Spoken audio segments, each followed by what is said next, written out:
Hello guys, today we will show you how to set a video as lock screen wallpaper on Android mobile phone. So the process is very simple and very easy. All you have to do is tap and hold on your mobile phone screen like I am tapping and holding.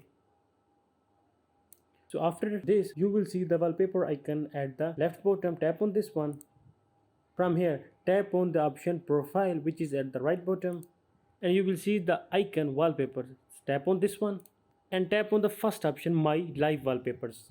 I already select a video which I want to set on my lock screen, but if you want to add more then simply tap on this plus sign which is at the right, then your gallery will be open and you can select the video for your lock screen. But right now I will choose this video for my lock screen wallpaper. So after choosing, simply tap on this video and tap on the option apply.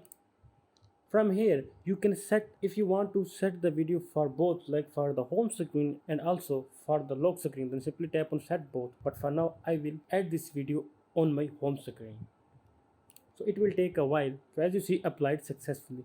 Now I will show you how this video actually look like on my home screen. So as you see, the video applied successfully on my home screen. So by this way you can apply the video on your home screen and also on your lock screen. Just tell us if you face any kind of issue by applying the video on your home screen, and then we will help you.